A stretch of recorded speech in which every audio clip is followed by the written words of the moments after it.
Welcome to the cockpit. My name's Ryan, and I'll be your pilot tonight. I am joined alongside my co-pilots. I've got Green Bean, the Jets fan, and Matt O'Leary. Boys, how you doing tonight? Green Bean, I'm going to throw it to you first. Yeah, I'm doing great, man. I'm psyched about everything New York Jets. I can't wait to get into it. I love when you wear the pilot helmet. If that's what it's called, I always call it something different. I don't know what it is, but I love it when you wear it, and I'm in a good mood. Matt, how you doing tonight? We're not allowed to have any fun. We got to be miserable because our quarterback threw for 145 yards. So there's no fun on this stream. I will not be talking about positive. This is now a Matt Corral draft show. So there we go. That's a good point. That's brutal. That's brutal. Guys, let us know in the chat if we're coming through loud and clear. I started tinkering around with my old setup, and I'm trying to do everything the way I used to do it. So let me know if it's working out right. All right, so let's jump into it. I shouldn't even say let's jump into it. Let's talk about our Thanksgivings. How did we have? Did we have a good Thanksgiving? I could tell you, I had all the family over. First holiday in the house. Was pretty excited. Overall, very good Thanksgiving. Love it. That's awesome. I had a good Thanksgiving as well. I saw my cousins out east in Islip for a little bit, and it was just chill. It was a smaller group than usual, but it was a nice holiday. Always good to be with the fam. Green Bean, what about you? How was your Thanksgiving on the road? Good, man. We made it down to Fort Lauderdale. I was in Virginia for many months, as you guys know, many meaning 3, and made it down to my good friends in Miami, had a Thanksgiving there, and it was awesome, man. We had meatloaves wrapped in bacon, smoked for about 8-9 hours. Interesting Thanksgiving. Very little turkey. It was a little bit just so it was present, but turkey was not the focus. I love that stuff, man. We have something different every year. I have Thanksgiving with the same family, good friends of ours, all over the country. We always meet up for Thanksgiving with their kids, our kids, and it's killer, man. We had a good time. I love it. I love it. Guys, thank you so much for tuning in. If you're just dropping in on the stream, make sure you hit the like button. Also, if you want to get qualified for a t-shirt giveaway, well, hit the like button. If you are not watching the stream live, make sure you tune in afterwards and leave a comment down below, and you'll be entered into next week's drawing. So we're up to 25 likes. I'll have Nightbot pick someone. Let's talk a little bit before I jump into some of the super chats. I did see the 2 up there, so don't worry, guys. We will get to those. Let's talk a little bit about this week's game before we jump into those super chats. So the Jets wind up winning 21-14, and you wouldn't really think it was a victory the way some of the fans reacted. So, Matt, I guess I'll throw it to you first. What were your thoughts on the win and the fan reactions? I was on Green Bean's show at halftime, and I was on one because I was fighting off fans all first half. I was not in a good headspace, but me and Green Bean and Jeremy kind of vented our frustrations, and I was happy that the Jets came back and win. But I want to choose to talk about my guy, John Franklin Myers, because I wanted to call him the next Mo Wilkerson, and then he went out and had a 2-sack game and an interception, which I don't remember Mo ever doing that after getting paid. So Never. The haters are furious, which is good. We love that. Don't forget his 2 tackles for loss, too. That's true. Absolutely true. Green Bean, what about you? How are your thoughts on the the win? Well, I think it's funny. Matt is bringing up a good point. And look, I do understand what people are saying, like when they're not elated or whatever, right? Like I can understand. But one of the things that we have to realize when we listen to all this stuff and we watch the Jets and everything is that we have given ourselves as a fan base the most minute sliver for potential happiness. And that is bullshit, man. We got to stop doing that to each other. It's like if we lose in any capacity, we suck and everything. Everybody needs to get fired. And if we win, it has to be with certain parameters. Like, guys, we have a young team. The quarterback, Zach Wilson, hasn't played in 4 weeks. He comes in, he's shaky for a quarter and a half. he settles down, he throws for $145 and runs in a touchdown, throws for another touchdown. It's like it's not great, but it's fine. This is exactly the type of progress that we wanted to see. It's his first. Didn't he just score his first half touchdown too? Like, so there is progress happening. Let's give the guy some time. He definitely settled down. Came out rusty as shit. Like when we got on the live stream, for the game on Jet Nation's YouTube, dude, by the time I got on there, even like guys like Jeremy Cravat, who do tend to lean positive, dude, he was ready to sell the farm, the Zach Wilson farm. He was saying, I don't know, man. I don't think he's going to make it. He might not be an NFL quarterback. I'm like, wait, how far into the game are we? He's like, 3 minutes. It's like, He's or through 5 minutes. Fucking 5 minutes. But like, again, I do get it. But guys, we got to lighten up. This year is about eval. There are players, young guys making plays all over the place. Our defense shut down the team that we were playing in the second half. We had 18 unanswered points with Zach Wilson at the helm. You can put it on anybody you want to put it on, but that's what happened. Sure, it's the Texans. Oh, it's a 2-8 Texans. Dude, we're the 2-8 Jets. These are our peers, man. We need to beat these teams. This is who is our real gauge. So, I think it's funny, but I'm with Matt, man. I think everybody, the barrage is incessant, and we just got to lighten up, man. Jets are fine. We're doing great. We're seeing exactly what we wanted to see. Yeah, 100%. I look, when I'm looking at the rest of the team, I would say, well, I was excited with what I got out of the rest of the team. Like, I liked the defense playing the way they did. I thought the running game still produced well, even without Michael Carter in there. Zach coming out flat definitely made this game harder to watch. I'm not going to lie. I am concerned that he keeps missing that short stuff, all the really easy passes, because I feel like LaFleur called this game similarly to how he called the games with White and Flacco and Johnson, and it just doesn't seem like it ever really got off the ground. And Zach couldn't make some of those easy completions, and he wound up not continuing and sustaining drives. And I think that's where we wound up seeing more of like the running game, like when he couldn't throw it with those short passes. I think they tried to make up, some of that difference with the running game and take the ball out of his hands just a little bit. 145 yards in the NFL today, not good, not good by any metrics. But overall, I think there's definitely. I think this team is going in the right direction. Yes, does it suck? We lost out on that number 2 overall draft pick. We went from a 13% chance to get the number 1 pick to a 1.5% chance to get the number 1 overall pick. And hey, I will be the first one to say I love the draft and I love having a high pick. I don't give a hoot.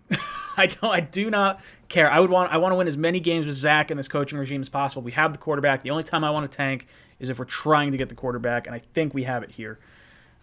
So I guess let's kind of jump off the overall thoughts, and let's just say like positives from this game, because a lot of people are harping on negatives. Matt, I want to hear from you. What do you think is a positive from this past game? Okay, I'm going to take someone else who started slow in the game but had a really good second half and a game-stealing play, and that is Bryce Hall. He allowed a touchdown in the first half, probably his worst half as a pro. You could probably make that case. And then lockdown in the second half, had that big play on 4th down, the pass breakup, pretty much cleaned the game. So him turning it around, I'm going to say, is absolutely a positive from this game. Ooh, Grimby, and what about you? What you feeling for a positives for this game?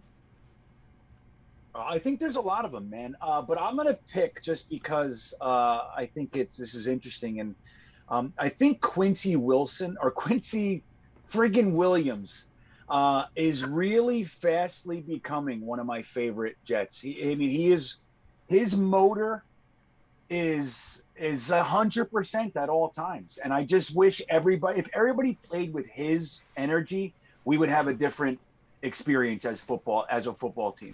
Like, they might be playing hard. Quincy Williams is playing at 100% every play, and I just love him, man. I think he's playing great. Look, we say we whiffed on Jared Davis. We did not whiff on Quincy Williams. and we got ourselves a linebacker. And I just think that he has so much room to grow. Him and his brother did that coordinated scoop thing that they did. I'm into the whole thing with the Williams brothers, and I just love it. Yeah, I really loved what we got out of Quincy Williams. I think picking him off the scrap heap was definitely something that I wasn't expecting in the slightest. I was expecting Jared Davis to kind of be what Williams is, and he hits like a friggin' freight train. I think for me, positive-wise, I really like seeing the positive game from John Franklin Myers, and I know it's not like anything crazy, but a lot of people were getting down on him after signing his big contract, and I think that was just nice to see him kind of go off and really feel like he earned that contract as opposed to like, you know, the Jets overpaying and then just not getting much production. He was getting called Muhammad Wilkerson. I thought it was a little ridiculous there. And he was still playing okay. Like he wasn't he didn't meet the expectations that we had, right? But he was still effective. He's still getting pressures, things like that. But he exploded, man. And I'm happy just to get everybody to shut the hell up for 5 minutes. Oh, definitely. Let's jump into some viewer comments. Let's see if I could do this without screwing it up. So let me know. Patrick Dunn, thank you for the super chat. He says, Dan Brown is back. JD is generating starting caliber players out of thin air. How many more teams can we fleece before the league catches on? Greenbean and I were joking about this the other day. Like, we might legitimately run out of teams to trade with. That's not, like, we are just fleecing everyone. I'm pretty sure Joe Douglas went to the North Face outlet around the corner and just, like, he's giving out jackets. That's what's going on. JD winds up trading for LDT, gets a starting right guard for Dan Brown. Dan Brown gets cut, and we bring him back just like a week later. Not even a week later. I love it. I absolutely love it. Matt, what are your thoughts on Joe Douglas's trades, and how do you feel about getting Dan Brown back? He has been excellent when it comes to trading. Is perfect GM? No, he's been, I would say, mostly good, but the trades are just downright phenomenal. And this one is just funny. Like, they essentially got LDT for nothing now because Dan Brown is, which, I mean, he's like the cockroach who's just going to survive the apocalypse. Like, he's just going to keep coming back no matter what. I love it. Greenbean, how are you feeling about this trade? I think that was great. Like the cockroach. So think about it. Joe Douglas basically called the Chiefs and said, give me your right guard. I want him. And they said, okay. That's what happened. That's what really happened. I want him. Mine sucks. I can't watch him anymore. The Cam Clark thing didn't work out for me. I need a right guard. And they said, okay, sorry, big Joe Douglas, don't hurt us. And they gave us their right guard. I mean, I think we're talking about JD, right? And the no trades. I kind of lost myself in that. But yeah, I think JD is doing a good job, man. And like, you know, going back to like Quincy Williams, like, people love to pick out the guys that don't make it, but there are significantly more progress, potential, draft hits that nobody chooses to look at. It's really a funny thing. And guys like JFM, guys like Quincy Williams are two very, very good examples. Like, don't forget, JD is building a team, right? He's building a team, and he's grabbing guys. Some are free agents, some are waiver wire claims, some are draft picks, some are undrafted free agents, and a lot of those guys are making an impact. So like Patrick Dunn said, you know, I think signing Daniel Brown back is fun. Like, even if he never plays another snap for us, it's just fun to do it. Like, he got James Morgan back. Like, he's just, I don't know. I think he's like having fun. He's like, give me that guy, just for the optics of it. You know, I hope that Kenny Yeboah can still stay active. He's been doing some nice special team stuff. For the most part, he had one clam. But I'd like to see Kenny Yeboah closer to the active roster so we could potentially get in. But either way, we know Boyer likes Brown, so he gets his guy back. But I think it's all a bunch of great moves that we get to see from Joe Douglas. 100%. Love it. And I love the little retaining, or I guess bringing back of Dan Brown. It just feels like it's a little cherry on top. It would almost be like if, like, I don't know. I guess it's not the same as if like Robbie got cut or if someone else got cut. But either way, we were all talking about like, oh, maybe Avery Williamson could come back, or maybe, you know, you bring in some other guys back. But I love it. I think Joe Douglas is fleecing the league, and we got to be worried that we may wind up getting ourselves kicked out of some trades in the future there. V-Man drops in with a super chat. He says, what's the over-under on Jamal throwing a hissy fit when Seattle inevitably rebuilds after they lose the rest of the season? So they are now, this is my favorite thing. I was telling Green Bean last night, we were watching the game together, and just like, I'm like, dude, if the Seahawks lose, we have the same record. I was like, I don't know how the strength of schedule winds up working out as far as like who's above who, and we're like sitting there and we're watching and we're waiting for Tankathon to switch everything. And of course, by .002, I think is what it was, or 003, whatever it was, strength of schedule, the Seahawks are worse than the New York Jets. They have a higher pick.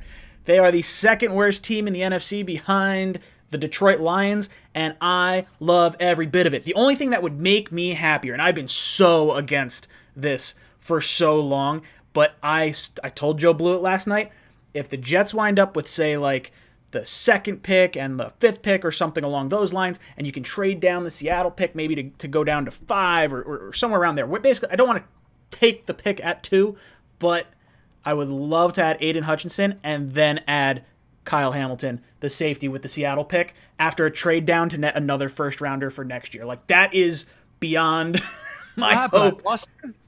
I lost you now in the Kyle Hamilton trade after what? No, dude. So here's what I'm saying.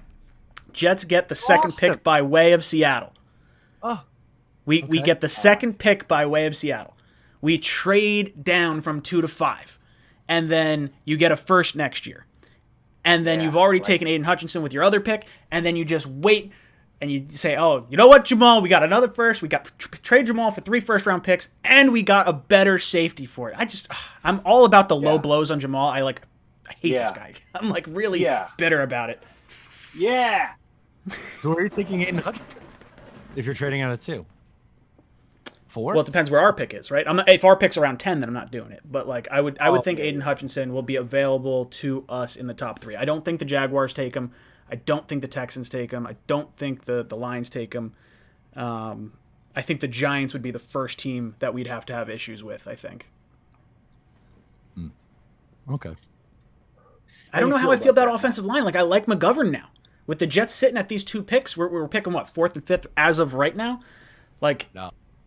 I'm still done with McGovern. He's being a little.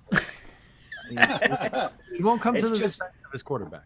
He's annoying. Dude, I want Linderbaum, but I don't love taking. I would take a center a little bit later. Like McGovern to me doesn't feel like the weak link on the line, especially with the right guard upgraded now. I don't know. Yeah, but on Matt's point though, what do you guys think now on the play where Zach got his helmet ripped off? That was LDT right there. Now, the guy pulled his helmet off and immediately went like this. Hey, does that remove your desire to crush him and say, hey, mother effer? Does that, I mean, shouldn't they still do that? That's what I think. Dude, I was still grab him. Yeah, but I mean, it's not just a Zach thing. Like, Mike White was getting crushed against the Bills, and they kind of just sat there and let it happen. Yeah, what is that? I agree, Matt. I see it. Every week. I'm saying the same thing. Like, why aren't they like defending their You see it all over the league. Like, nobody's allowed to touch their quarterback. Our guy gets beat up, no matter who it is. And they're like, let's go back to the huddle. It's soft. Yeah, soft. There it is. I see. Originally, when Mike White was getting hit in what was his first game? The Bengal game. Like, it seemed like the offensive lineman came in and like tried to like push guys around and like all that, but then we got more of the. I see Friggle D says no passion. I'm assuming he's talking about all the issues with the offensive line and not protecting the quarterback. Like, I don't care who your quarterback is. Go in and start like, maybe not, don't swing, but start pushing guys around. I want the benches cleared. Like, that's what I want. I want bare knuckle brawling. Let's see. NY Jets 101. Thank you for the super chat. Says regardless of how we got the win, it was good nonetheless. Now let's finish the season strong. Winnable games ahead on the schedule. Yeah, the Jets' schedule is definitely easier the rest of the way out here. And we're going to have some opportunities. We got the Jaguars game. The Eagles game probably seems a little more daunting than it seemed like at the beginning of the season. We still have the Dolphins. What else we got? We got the Bucks and the Bills. Is that right? Or did we play the Bills twice? No, we played the Saints twice. Did you say the Saints? I didn't say the Saints, but the Saints are in there too. And we're going against Taysom Hill. Like, I don't love the idea. What is it, the next 2 weeks? It's Jalen Hurts, Taysom Hill. Like, those are two very tough quarterbacks to have to try and contain. We're going to kill them. We're going to win out. I'm telling you. Green Bean, I love your blind enthusiasm. But we're going to win out because the last 2 games are going to be resting starters. We're going to win against the teams that we can, potentially win against. We're going to win. Mm-hmm. And then with the Bucs and Bills are going to rest their starters, and then we're going to win, and then we're going to sneak in the wild card. What do you think? Oh, my God. Could you imagine? I don't even know what the wild card is right now. Me neither. I have no idea. Not a clue. Right, what, 3 wins? I haven't looked at the playoff picture in 10 years. What do I care? Matt, how you feeling about winning some games here? Yeah, I want to win games. I do. I don't care about losing draft stock. It's about building with rookie head coach or rookie offensive coordinator, or rookie quarterback. My goal is for Zach Wilson to play well over the next 6 games and try to win all of them. Who cares if you ruin your draft stock? That's not what it's about anymore. Dude, the best part about this year is we have 2 first-round picks, and we can root for the Seahawks to lose, and we can root for the Jets to win. That's my favorite part about this whole process right now, especially since the Seahawks are not playoff contention. They're worst team in the league. Russell Wilson's going to get traded this offseason, and that team is just going to go in the crapper, and it makes me so happy that Jamal went to that team, and they paid him his big bucks. I think he's going to kick and scream and get his way to Dallas at some point in the near future. What else we got? But I agree with Matt, though.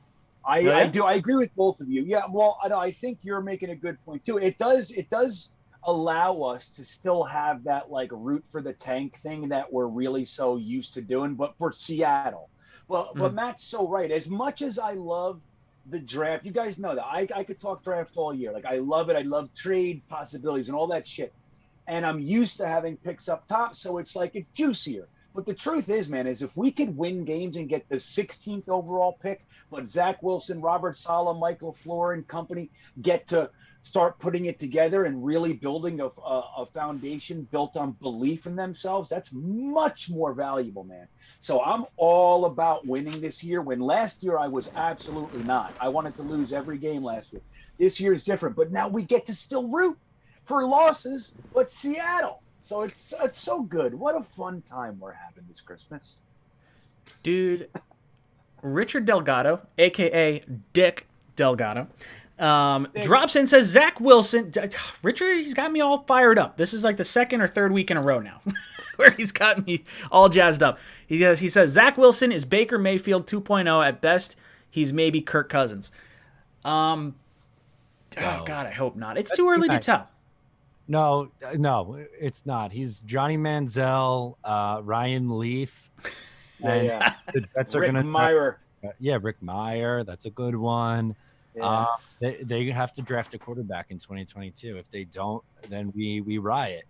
That's it. I hate everyone. You know what's funny? You know what's funny, Ryan? Is that Kirk Cousins threw for 4,000 yards 4 years in a row with almost no talent on his team. That's why he made $90 million. And sure, he's had a rough, he ebbs and flows and everything. We should be so lucky to get 4,000 yard seasons from Zach Wilson. You know what I mean? Did you see the comps of Derek Carr, and Jets fans went nuts? Derek Carr sucks. Derek Carr has had 4,000 yards every single season of his career, whether it was 3,940, 4,100. It's always around 4,000, and they've taken his weapons away every single year. He has a new cast and no offensive line. We should be so lucky. If we could get 4,000 yards out of Zach Wilson a year, I'm good. Give him weapons, give him guys that can make plays and throw for 4,000 yards, and I'm good. I don't know why that's bad. Kirk Cousins is good. Maybe not today. I'd take 4,000 yards in a heartbeat. Our record for passing yards is 4,000 and 3 yards. That was Namath. Come on. Name it. By the way, I think the best, in all seriousness, I think a semi-realistic in my eyes, my best comp is Matt Stafford. Really? I guess. As a comp for Zach, you mean? For Zach? Yeah. Matt Stafford, freakish arm talent. Tough. Has some movability. Maybe with a little bit more movability than Matt. But I don't know. The big arm, electric play kind of stuff. So I don't know if I see Matt Stafford so much. I don't even know like how tall Matt Stafford is, but just I guess frame wise he feels like a completely different quarterback. I'd probably peg him somewhere in the God, I don't even know. It's so hard. I would say not Baker. Kirk Cousins, look, I would be happy to take Kirk Cousins. My first video on this damn channel was why the Jets will sign Kirk Cousins. I was so sure of it. Look, I'm fine with not having done it. It would have been cool to have it happen because you would have been able to spend a lot of draft picks on a lot of really really talented players, especially someone like Quentin Nelson. Mac wouldn't be taking him though. You don't think he'd take? Yeah, I guess not. I don't know. I feel like he was the type of player you would have taken because like they knew the offensive line was bad. They just needed the quarterback. But maybe he's not a defensive tackle or a linebacker. That's all Mac wants up front. I know. V-Man drops in with a super chat. He says, "Man, that Seattle trade gets better each week. I love it. Yeah, best in the nation. Best trade in the nation. Not to mention the Panthers lost too. So the Jets are sitting real pretty. I love watching these teams go down. And it's just like the Jets hurt their own draft stock, but everyone else makes our draft stock better. We have the most firepower in this draft. I was talking to Green Bean last night about this. Per Tankathon, the Jets, in terms of the Jimmy Johnson scale in like points and grading each value of what everything is, Jets have the highest value of picks with 4,973 points. Detroit is second, 200 points behind us. Philadelphia is like 250 behind us. The Giants are 750 behind us. So it really drops off after the Giants. The Texans at 2 are the fifth strongest draft power ranking for this upcoming draft. So it's a little interesting there. It is interesting. What do you guys think? I think we pulled up Seattle's schedule last week, and I just want to like take another look at it. Seahawks schedule. This is what happens when I don't prep this thing.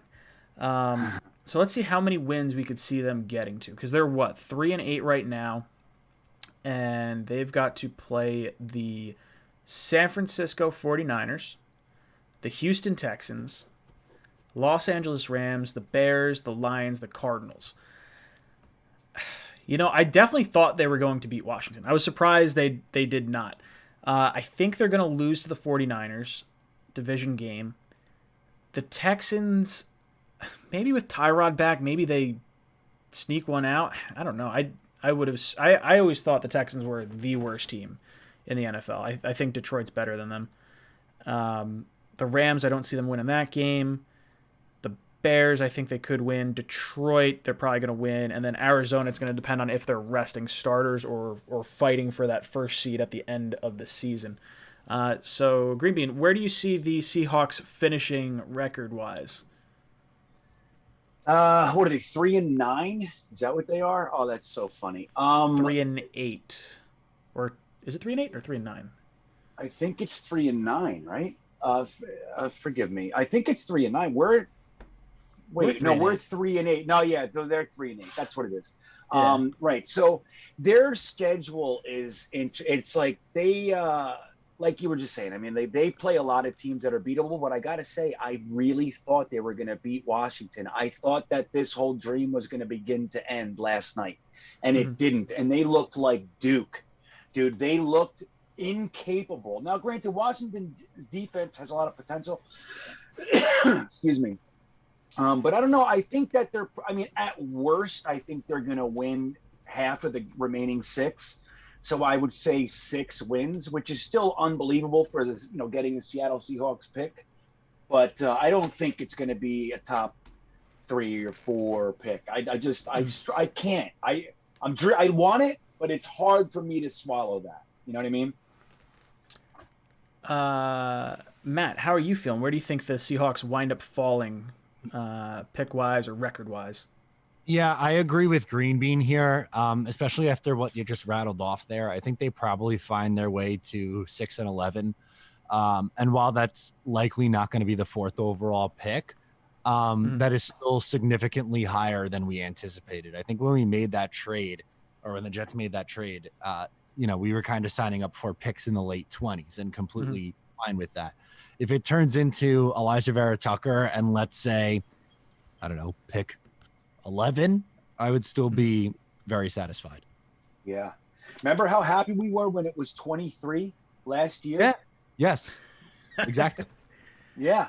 Remember, they were calling those picks essentially second-round picks. So remember, there was that whole narrative. We essentially traded Jamal for 2 seconds. That's not what happened at all, everybody. No, not at all. I'm going to say the Jets or the Seahawks wind up with 5 wins. I don't know if they'll get, how many games did I say? Was it 6 games? 1, 2, 3, 6 4, left. 5, 6. Yeah. I think they get to 5 and 12. I think that's where we wind up sitting, and I think we're going to be somewhere around pick 5. I don't think we'll be a top 3 pick, but I do think as long as that pick stays ahead of the Giants, we'll be able to get Aiden Hutchinson. So we'll see. Wait, did you say doesn't Seattle play Detroit this week? Isn't that how it goes? No, it's the 49ers this week. Hold on, where'd it go?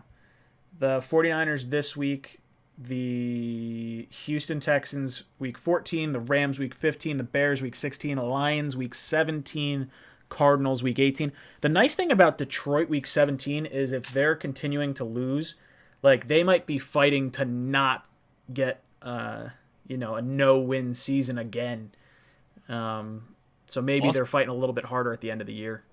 While I do agree with that logic, I think the Cardinals in the last week of the year might be an issue because they may very well be resting guys if they have things wrapped up. Well, so that's what I was saying. If the Cardinals are not fighting for that 1 seed, because that's huge now. There's only one seed. It's not like you can have 2. So it depends where the rest of the NFC is shaking out. Right now, Green Bay is 9-3. The Cardinals are 9-2. So they're neck and neck. Tampa Bay is 8-3. Dallas is 7-4. So those are the next 4 teams behind them. So I think they're going to need. I mean, obviously, depending on what happens with the Packers, they're going to need to continue to win to get that home field advantage because you got to know Aaron Rodgers is trying to get that and have the NFC go through Green Bay. Well, and look at the Carolina remaining schedule. They don't have it quite as easy. I think they have the Bucks. Does that say the Bucks twice? The Bills. Which one are you talking about? The Panthers. Panthers. So we're hoping for them to lose too. Yeah. And they don't look good. They just lost McCaffrey on top of everything else. And they got the Bucks twice and the Bills. And then they have the Panthers. I'm sorry, the Falcons and the Saints. Yeah, so it's bye week 13. Was that this week? I think that was this week, right? Look at that. I don't know. They got the Or bye no. week 13. Yes, that is this week. Yeah, so this week they have a bye. Next week they're playing the Falcons, the Bills, the Bucks, the Saints, the Bucks. So that is a gauntlet of an ending stretch there. Brutal. Aside from Atlanta, but Atlanta's even like a division game. They can definitely, with no McCaffrey and a not so great Cam Newton, I think there's going to be an opportunity for us to get a very high second-round pick. Cam got benched, man. He was awful. They went to P.J. Walker. He was an XFL quarterback, man. It's not good in Carolina. That pick could be in the very high 30s. Dude, imagine like if they get a top 3 pick, right? Like if they're up there and then we get like the second or third second round pick, that would be gorgeous. Right. What's gorgeous. What's their record right now? The Panthers? Yeah. 4-6? They are, I think they're sitting at number 9 overall, 10 overall, 5-7. Okay. So, I mean, there's a very realistic chance they go 5-12. They very well could lose out. So right now, our pick in the second round, ours is pick 36. Carolina's is pick 41. Yeah, that's going to end up being in the 30s. Yeah, 100%. I mean, they're not winning that stretch of games. I mean, you think both Bucks teams are probably losses. The Bills team's probably a loss. That's 3 right there. Then you just have the Saints and Falcons. And both those could be losses. Taysom Hill's no joke. And Atlanta is Atlanta. I don't know. I don't have any faith in Carolina. And it's going to be interesting to see. What do you think happens to your boy Matt Rule over there? Do you think he winds up hanging around? It seems like some Carolina fans are not too happy with him. I think they let him get a real quarterback and see. I have the hunch they go after Watson. I think that's where Watson winds up. I still really like Matt Rule and Joe Brady. I think they've been hamstrung by quarterback play a little bit, to be honest with you. But it's their choices, though, too, Matt. That's the thing. You're not wrong. I like Matt Rule. I like Matt Rule's potential too. I didn't like the bullshit shenanigans that he pulled off, in week 1, and we talked about that. It kind of changed my perspective on him. Mm-hmm. But I still think he's a very talented coach. But they guaranteed him, I think it was 5 years at $10 million a year. So I don't know how happy they're going to be to let his ass go. No, you're going to work for it. You know what I mean? You're going to stay. It might be more. I thought it was 7. 7 years? Holy shit! So he's hanging around. They're not going to eat that much money. No, $50 million after 2 years. So he'll be there. But look, he should have just honestly, they should have just kept Bridgewater, drafted a quarterback, Justin Fields, let him sit there, learn behind Teddy. Teddy's a consummate pro. Everybody loves Teddy Bridgewater. He's a serviceable quarterback, and he's a great teammate. And you just do that, and then you got a team. What's with all the shuffling? Why'd you trade 3 picks for the 32nd ranked quarterback in the NFL? Because he wanted him. That was the whole reason he was coming to New York. That's right. I love that. You know what? I believe that he wanted to stick it in New York's ass. That's why they ran in with Sam. They threw the bomb to Robbie. Robbie did the wings. The whole thing. It was all geared towards that. And this is what you get for being a douche. Dude, that was that was absolutely the plan going into week 1, and that was the way they were going to spark this whole thing down in Carolina. And just watching the wheels come off, even though we lost to them, just makes me feel so happy. I don't. Yeah, it worked for about 2 weeks. 3 weeks. Yeah, right. Exactly. Remember Teddy? What the hell's his name? Terry Bradshaw. There it is. He said that Sam Darnold is the best quarterback in Carolina Panthers history, and people were saying that he's going to be a candidate for MVP and all that shit for the first 3 weeks, man. That is gone. Doesn't even exist. I'd love that. I'd love to get the top 3 second-round pick from. Don't forget, man, those first 3 seconds are incredibly valuable. Almost in many respects as the front of the draft. There's a whole new batch of go to bed, see what the first round did, wake up the next day and start pondering, making trades. Everybody wants to get up there to get the one guy that slipped, all that kind of stuff. Yeah. Well, think about it when we had 34 last year, when the list of guys that the Jets had to choose from, number 1. And Elijah Moore's a damn good player, and they were able to get him in the second round. Crazy. Yeah. Right. And I guarantee, Matt, that there were trade offers. Guaranteed. Oh, probably. Yeah. Yeah. That top of the second round is just so huge. I mean, that's when you see guys like a Landon Collins, guys like a Drew Brees, those late first type picks that everyone has a night to sleep on. And they're like, oh, geez, can we get up there? What are we going to get for him? Yeah, the year before it was T. Higgins. Who was the first pick in the second round just this last draft? Does anybody remember? It wasn't ETN. It was the Jags had it, right? So it was. Was it a receiver? No, I think it was a corner. Let me look. Let me just look here. You look it up.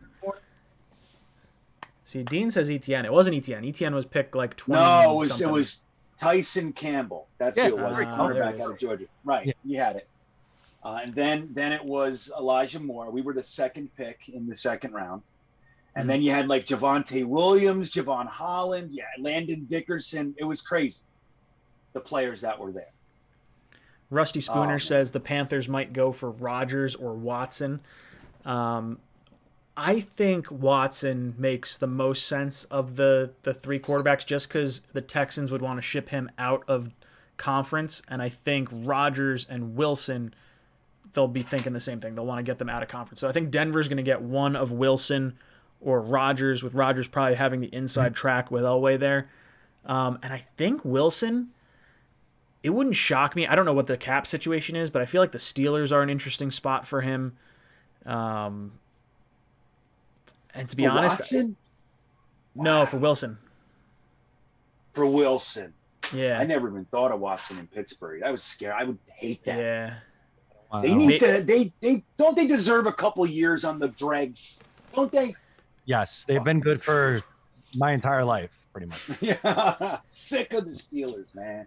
What about Watson? Oh, I guess Watson probably won't go to Washington based on all the like emails and everything that was going on. That'd probably be like just a new South Park episode if he winds up going there. Oh God, yeah. I could see Wilson in New York, like as a Giant, if he stayed in conference. I know it's like it just sucks. Wasn't he? Was he drafted? He was drafted by the Yankees, right? That's where that came from. Houston. I could see spring training for the Yankees though. Yeah, I could see the Giants offering both first-round picks, both being top 10 picks, and Seattle just jumping on it. I think that could definitely be something where we. I don't love it because I certainly don't want to see that caliber quarterback on the Giants. not before the Jets can at least get their quarterback. I don't know. Isaac says he could see Watson going to Denver. I could definitely see that, but I think they're going to have their option of some other quarterbacks, and I think they'd probably rather go with Wilson or Rodgers over Watson. Watson, to me, feels like he's probably the third player on those quarterback lists, unless he's completely exonerated. I mean, he's probably not getting traded until he's exonerated. Apparently, Miami tried to really like make a push for him and have them settle all his lawsuits, and that didn't happen yet. Yeah, Dean Britton in the chat just reminds us, he says, hey, let's not forget that we also have the Carolina Panthers 4th, so it affects that as well. And that's a great point. Do we have their 4th this year? What did we get last year? It was This year, they're 6th. We got their 6th last year, so we have the 2 and the 4 this year. I think it's Michael Carter II. I think we used the 6th on Michael Carter II. So we have... Which is good enough. You know what I mean? Our 4th round, we don't have our 4th round pick because we gave that to Seattle in the Jamal trade. We have the Carolina 4th, which is like pick 112, and we have the Minnesota 4th. Which is 114. So we're going to have 2 picks close to each other, assuming, they stay. Yeah, and those are at the end of the 4th. They're not great fourths, but those aren't compensatory picks. Those are top end 4th round picks. Like are they? Do I have it backwards? Top third, yeah, because pick 103 is the first pick in the 4th round, and we're 112 and 114. And then there's like 7 or 8 compensatory picks. Baltimore's got 4 picks at the end of that round. Holy shit! Wow. The end of the 4th. Yeah, they got pick 133, 134, 137, and 138. 4 picks in 6 picks. Richard Delgado drops in with a super chat. Richard says, Jason Garrett for head coach. Seriously, though, if you has the ability to trade owners, would you stick with Johnson's or trade for another? Jason Garrett, no, I don't want him as a head coach. Get the hell out of here, Dick. I will say... Delgado. God, I do think Jason Garrett will get another opportunity, probably as an OC somewhere. I don't know if he'll get the head coaching gig yet because he was just fired as the OC. But I don't think he's done. As far as would I stick with the Johnsons or trade for another owner? It depends who the owner is, because as much as it's frustrating to be with the Johnsons, I don't think they're as bad as a lot of people give them credit for. or don't give them credit for, whatever. They are always going to spend money. Like, they're the one thing we could say, they're not cheap. It's not like they're the Wilpons. They're gonna spend the money. They're gonna go out there. They're gonna sign the high price free agent. They're gonna go out and bring in some other guys around the board. And I just don't see. I don't know. I think we could do a lot worse at owner. I think their football decisions highly, highly questionable. And would I trade them for someone? I don't know. I think I'd rather trade for like an established head coach than worry about the owner. I know a lot of people are saying new owner in the chat. Green Bean, what are you thinking? You want to? I'll tell you the whole history. I'll give you here we go. Here's a short history lesson from the oldest.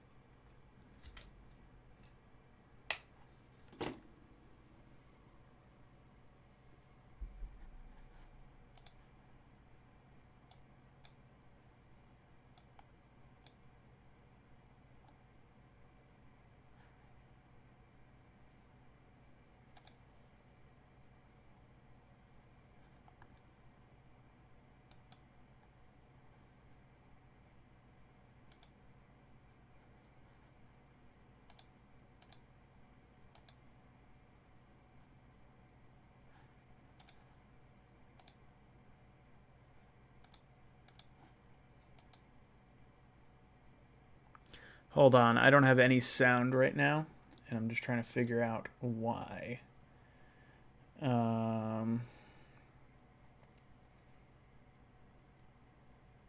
Green Bean going in for nothing. Sorry. All right, why don't I have sound right now? Click out of that. My one headphone died, so I had to switch it. And Matt's losing it. I hope it just clicks back on. You guys could probably hear me. I guess Ryan wanted no part of Green Bean's history rant. I don't know when it kicked off. Let's see. Speaker, loop back.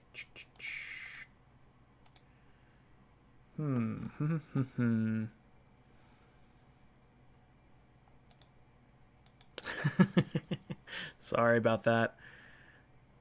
This is what happens when I don't play with my settings prior to it.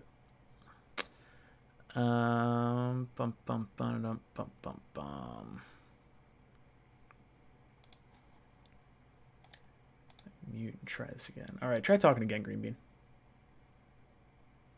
Nope, can't hear you. All right. All right.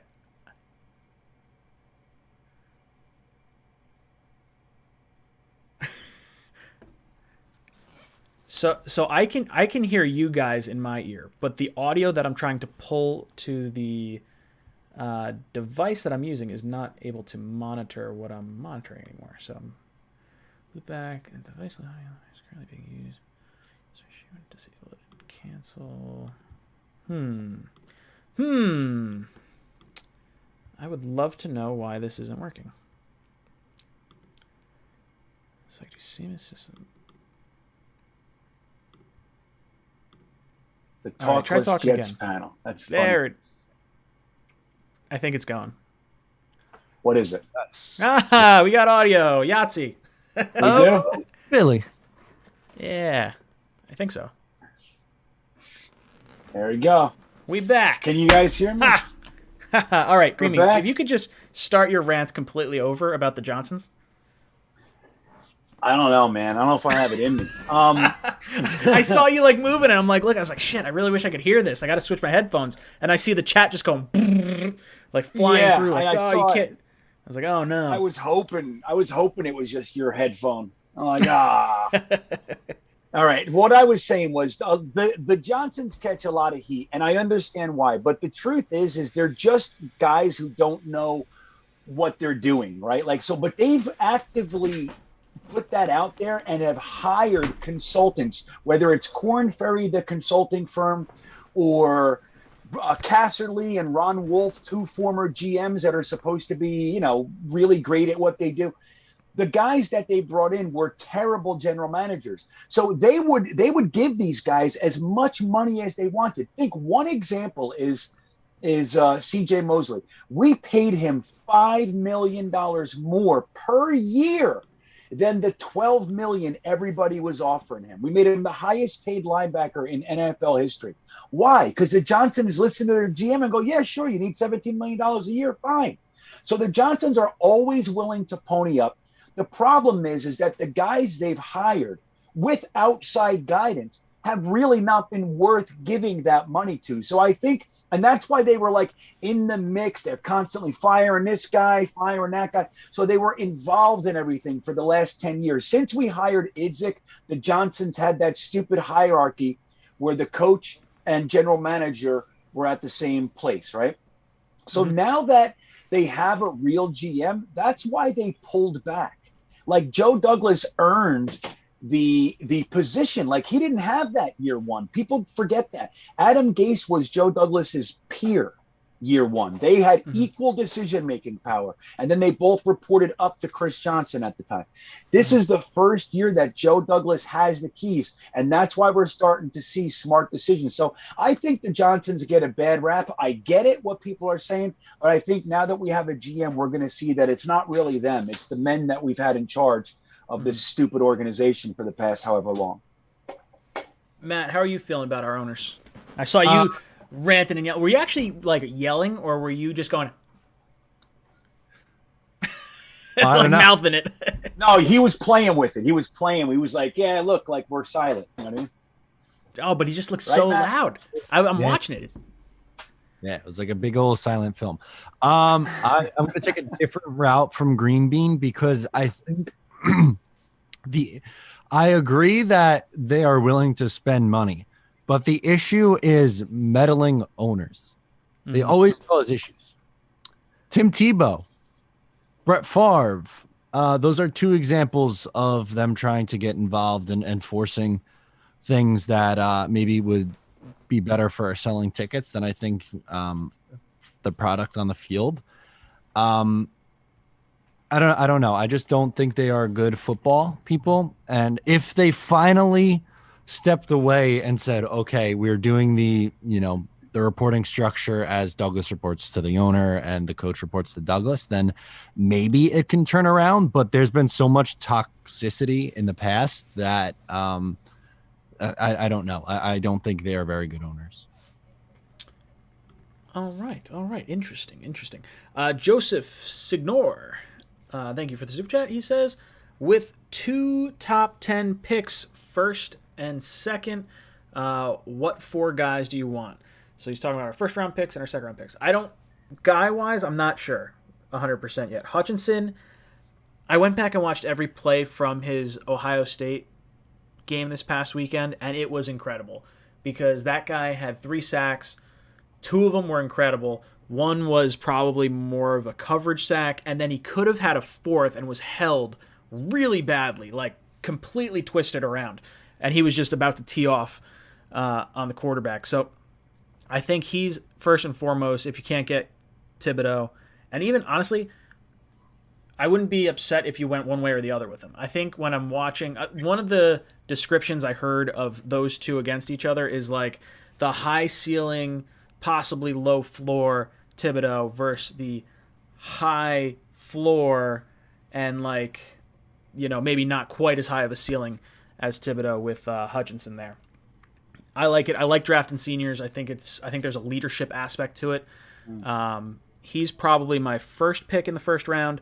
Second pick, I'm looking. Depends where it falls.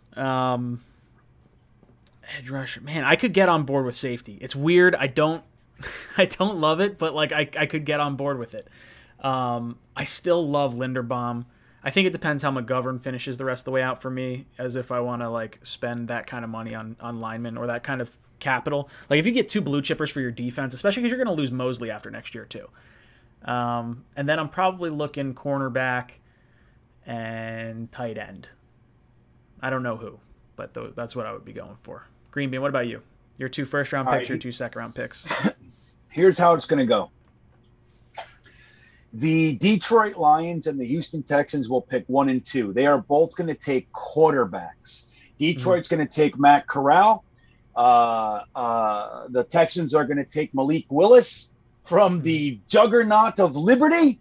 And Thibodeau's going to slide down to number 3 where the Jets are sitting with Seattle's pick. We are going to trade that because people want Thibodeau. We're going to slide down 3 spots. We're going to get Kyle Hamilton and Aiden Hutchinson. Then in the second round, we're going to get the center that everybody wants. Not the same name everybody wants, but we're going to get him nonetheless. And Jarrett Patterson. And then we're going to get a linebacker by name of Christian Harris. And all will be well, my friends. Tight end will come in the 3rd. It'll be Trey McBride, Charlie Kolar, or Jeremy Ruckert. That's who we're getting. And that will be a wrap. Wow. I'd love to hear. I can't wait to hear what your free agency is going to be. Matt, what are you thinking for your first 4 guys? In the draft? Oh, yeah. Okay. I want Aiden Hutchinson. I think he is going to be phenomenal. Then offensive line, I think they will go next. So I'll go Linderbaum. Okay. And then tight end and linebacker in the second round, I think would be my play. Yeah, I think ideally for me, if I could get the edge, I've been on Linderbaum for so long, like this whole season, and I don't know why I'm just like, I don't know. I feel like he's gonna go so high. Like I'm looking at like he might go top 5. Like he could. Who'd you say? Linderbaum definitely top 10. I don't think he gets past the Giants. There's no way he gets past the Giants. Yeah, he's a cut above. He definitely is. Like the other guys, Lindstrom and Patterson are like, they'd be tops every year. Linderbaum's just better. He's a fucking animal, man. Yeah, I guess if you could get, like, what's the drop off from center in Linderbaum versus like the second round center? Like, is that and then like what are you gaining? Like, how much better is the 6th overall pick in a corner or a lineman? Right? Like, I guess. Well, I don't know. For me, it kind of goes, what do I value positional wise more? Okay. And I very much so am a believer in offensive line outside of the quarterback. So that's why I would say, okay, I would rather take the risk on taking someone who, it's unorthodox to take a center, let's call it 7th overall, versus waiting and taking him 35th. But if you know he's a stud, like if you know he's going to be good, like right. I get it. If my option was stud safety in Hamilton or stud center in Linderbaum, I'm taking Linderbaum every time because I personally value offensive line more than I do safety. I know not everyone feels that way, and a lot of people try to convince me otherwise, but that's just how I do it in my own head. I don't disagree. That makes sense. I think I agree too. I think you're 100% right that offensive line is important. If they are predicting Hamilton is that generational type safety, I think he could improve our defense more than that, and that would help us more than, say, getting the 2nd round center. That's almost where I'm at right now. But I can understand drafting, like, either the tackle, like maybe Neal makes it to us. I don't know. It's just like I could go offensive line, but I just feel like we're so bad on defense. Like, just get me speed. Get me anything. What Matt's saying, I think we all agree. Like, I don't know anyone, including myself, who doesn't value, unless his name is Mike McCagnon, who doesn't value offensive linemen more than safety. But it's like when you have to look at things. This is for me. You have to look at how much better the player versus the next guy at the position. Like, so when you have somebody who's literally truly capable of greatness at a position, you have to reconsider positional values. That's all I'm saying. And I really do struggle with the idea that we're going to use 3 consecutive firsts on offensive line too. When it's known throughout, 2nds and 3rds and even 4ths are prime real estate for great offensive linemen. And this draft is good. Interior offensive line is one of the stronger suits in this class. So I think guys like Jarrett Patterson and Eric Lindstrom and others and there's some guards too, man, are really top-notch guys. Like they're really, really good. So I think that's where I come in with Kyle Hamilton. Like at 99 out of 100 times, I'm going to say, don't touch the safety over an offensive lineman. What are you, nuts? But this year, it just happens to be different because of the specific player. But yeah, but I get it. I'm with him on that. Mutt Viles, what's up, dude? Multivitamins. He says, sup, guys? Center is a must at 4. And if he falls, the edge from Oregon at 5. If not, trade the 5th pick for a haul. Also, do we sign trade for a right tackle and tight end? I do think we go after a tight end in free agency, and I do think we draft one as well. And I think tight end probably comes in, I don't know, 2nd or 3rd round for me. I think they're going to go heavy defense in the draft. Like I do too. That it just seems like that's where they're headed.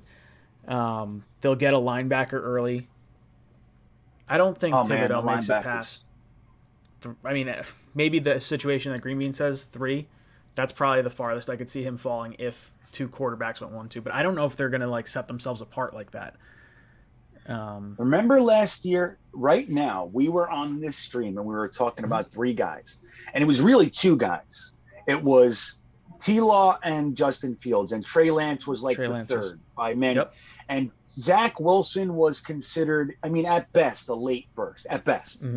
And look at how it shook out. Fields was like 9 or whatever it was, and Mac Jones, and then you had the Kyle Trasks. And so, like, the end of the year with the combat, I think quarterbacks always rise, whether they're great or not. They just do. And I think Matt Corral's legit.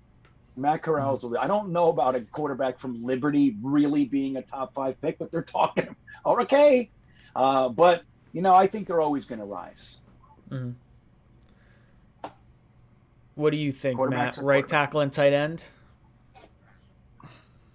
I definitely I think you have to make a decision whether you want to move George Fant back over to right tackle, or if you want to keep Morgan Moses. I think I'm at the point where I'm good with Morgan Moses. Tight end definitely has to be addressed in both free agency and the draft class, because there's not a single person on that roster that I am comfortable with in a legitimate role. I like the upside of Kenny Yeboah, but I am not ready to say, okay, he is going to be one of my top 2 tight ends. He has to prove it a little bit more to me before doing that, and I'm all about depth as well. So I'm probably in the sign 1 and draft 1 boat, and the draft 1 on the earlier side, like 3rd or higher. Yeah, I feel like it's just such an important position in this offense too, and we wanted to go with that 12 personnel like early on, and it just wasn't working. Our strength is in the wide receivers right now, which I guess, speaking of which, 𝐒𝐮𝐬𝐫𝐢 tests positive for COVID, so he's out this week. He's a no-go. Flacco's back. Is Mims going to be back? I don't know. Yeah, I haven't seen anything from Mims. No, me either. I don't know if he's still in COVID protocol or what. Yeah. I don't even know if he's on the team anymore. Dude, it's so tough. You're not wrong. Well, so that's why Matt Cavanaugh wasn't there. Like, people forget that too. Like, Matt Cavanaugh wasn't there. So Zach's coming back, and it was a lot going on, man. There's a lot going on the field. Don't forget, we're all happy with Mike LaBooth, and he goes upstairs. But the reason that worked is because Matt Cavanaugh was running the sideline. He was the one dealing with all the intricacies and the personal relationships and all the stuff going on the offensive sideline. And Matt Cavanaugh wasn't there. So now we had a brand new guy in John Beck and a kid, Rob Calabrese. The only vet on there is John Benton. You know what I mean? And he's running around. So it was a lot going on, but I think that's another big one. So this is becoming interesting. Denzel Mims, 𝐒𝐮𝐬𝐫𝐢, Joe Flacco, Matt Cavanaugh, Mike White, all on COVID. It's in the house, man. We don't know when it's going to end. So that's a little scary. Is Corey Davis back? I think so. I would think so. Yeah, it seemed like he was almost ready to go last week. Interesting. Where did I see? Adam Gase says, "You guys need an offensive guru. I'm ready to go." No, Adam Gase. No, Please no. pass. So what do you guys think about? I don't know if you've been following the whole Lincoln Riley stuff going to USC, and now the Notre Dame job's open. Brian Kelly to LSU. Interesting. Yeah, Right? I saw some. Go on. Lincoln Riley blew up the Oklahoma football program so that Turnpike can reunite, and I'm okay with it. That's a very niche joke, but there's maybe a couple. Yeah, I don't get it. Help me. Okay. There's this great band from Oklahoma called the Turnpike Troubadours, and the day after he resigned or moved, they reunited, and the whole joke was saying that, you know, the state of Oklahoma had this big loss the day before with Lincoln Riley leaving, but then they made up for it because the band got back together. So. Oh, there you go. Yeah. Say, all right. I like it. Yeah. But that's a lot. I saw an article today that said Oklahoma is reaching out to Kingsbury. Really? Cliff Kingsbury. Yeah, I saw that too. You saw that? I don't know how in depth that is, but I saw it. That's interesting. That'd be funny. That would be. I love other teams in pain. I don't know if you guys have gathered that from me over the years. Dude, I love your takes on like players that are not on our team. You're just like, I don't care. I want this guy to suck. He's terrible. Yeah. Like, he's not our team. That's passion, dude. I'm not. Yeah. I don't ever want injury. Like I definitely I know. do not want injury, but yeah, I want everybody to have a bad time. I want to see. There's certain players that really get me fired up. Jamal's one of those players. He gets me hot. But then, like Sam, I wish him the best, but I don't want to see him do well because I don't want it to look bad on the Jets for like letting him go. If that makes sense. Like I hope he has a fine career. Just I hope Zach does well. Yeah, you know what's funny too, man? Like and even with guys like Jamal, who I dislike a little bit more than most, I just hate his antics. You know what I mean? Like he made like a simple tackle, and he did like the double check belt, and it's like I don't know. He made his 30-second. Yeah, I mean, he just makes a whole big deal about everything. I don't know. So, but even him, I'm never rooting for guys to have difficulty like in their real life. You know what I mean? It's only as the NFL goes. Yeah, it's a game. It's a game. And, yeah. So, but so even him, who I dislike, like you said, it gets you hot. I really enjoy watching him make mistakes and let up touchdowns. I mean, because no matter what he does positive, in every single game, it is outweighed by the negative. Every single game. And it was again last night. He got that pick. Very, very fortunate pick, but it was still a pick. He got 2 this year. And then later in the game, he's like literally getting beaten for touchdowns and huge games. And it's just fun to watch. It's fun. Yeah. Nothing makes me happy. I won't say which one, but I'm sure the chat will know. One of the beat writers trying to diminish Jet fans' hate for Jamal, saying he must have slept with our moms or something. What? Oh, really?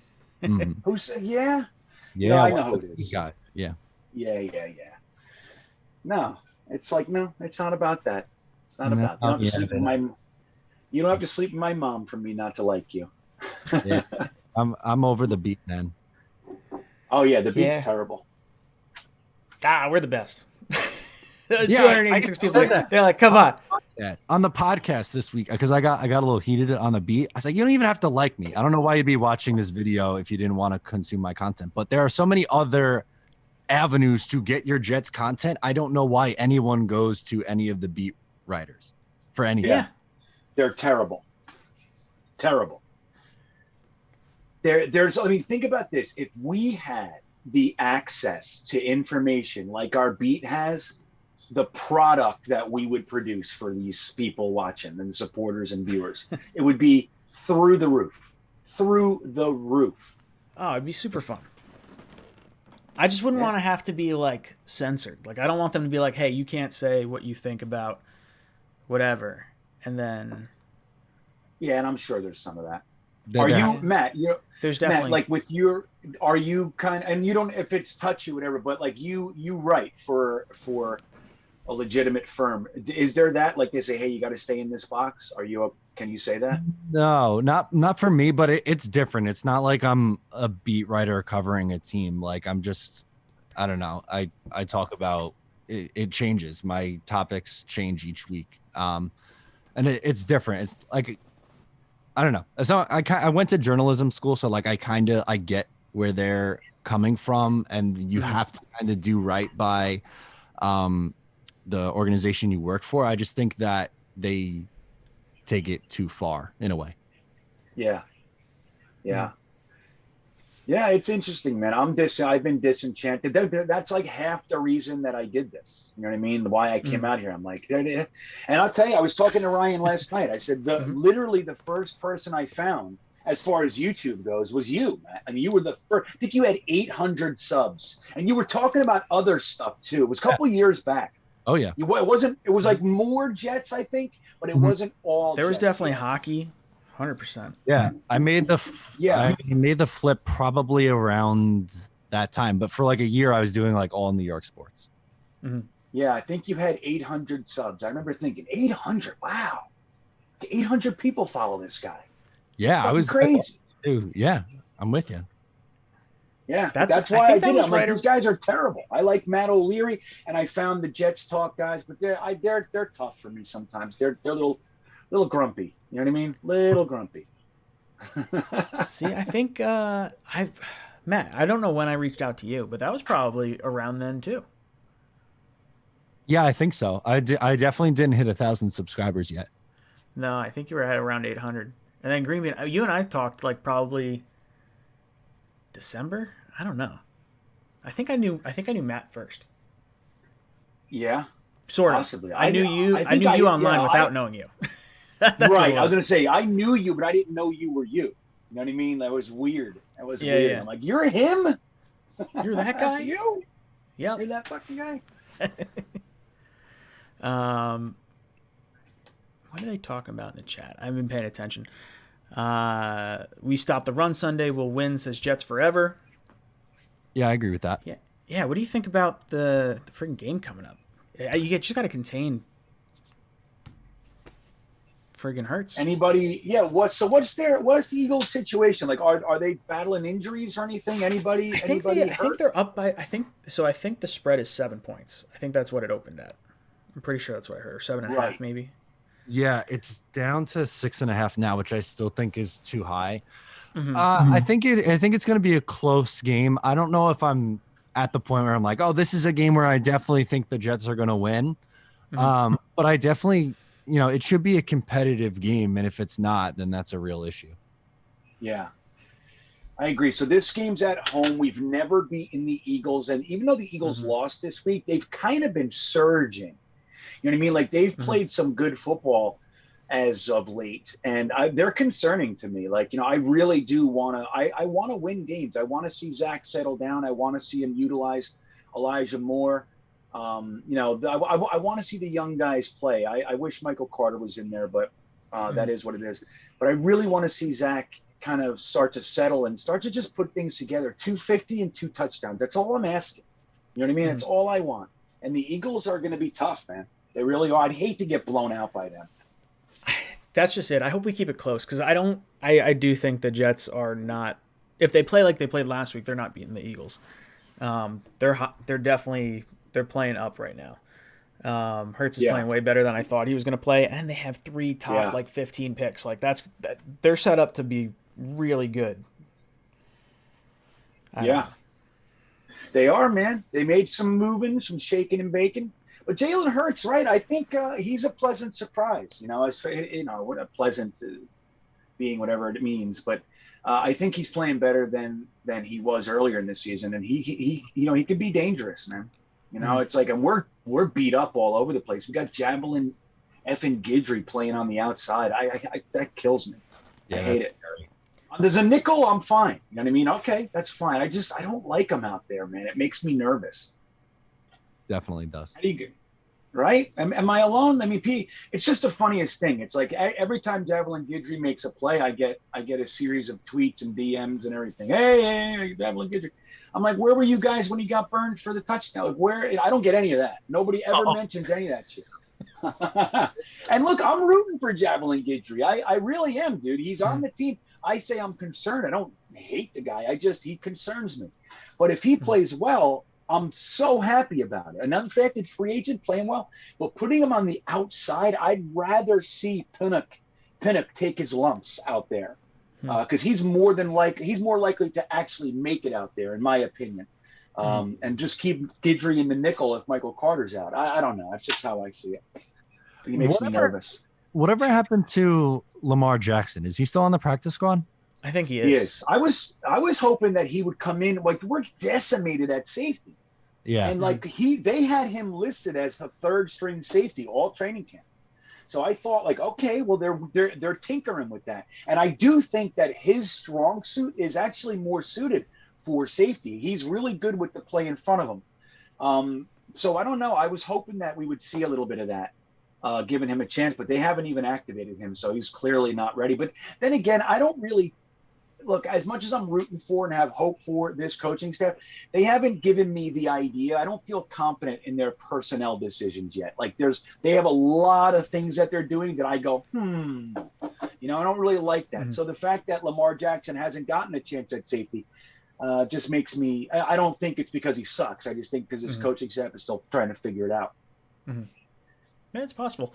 Thomas Cahill drops in the super chat, says trade Brown to Seattle for Jamal and get him back from the PS. Practice squad. Practice squad? Jamal? Trade Brown to Seattle for Jamal. And then you get Brown back and put him on the practice squad. I like it. No, I don't want Jamal. I want no part of him. No, I don't. I'm still upset about the false depression claims and mental health stuff. Yeah, I know, and that's what it was. It's funny. I just saw it on the timeline. Is that like floating up again?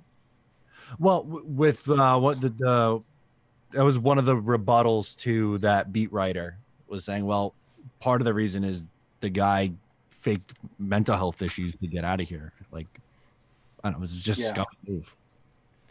Yeah. Okay. Yeah, he's a piece of shit. Totally, I didn't like him before that, but I definitely. Yeah. Well, he took something that is very, very serious, man, and he used it as a means to get his little crybaby act, supported, and it's just, it's not cool, man. Not fucking cool. That guy's a scumbag. I'm so happy. I hope Seattle completely implodes and he's stuck there. I hope Pete Carroll resigns and they hire, fucking some Adam loser. just go all in. Dude, there's I don't know why the disdain of this guy. Like, I really don't like him. I just want to see. I want it to all fall apart. I want it to all fall apart for him. I want them. I think Seattle fans are having serious buyer's remorse, especially seeing that pick's in the top 5. Woof.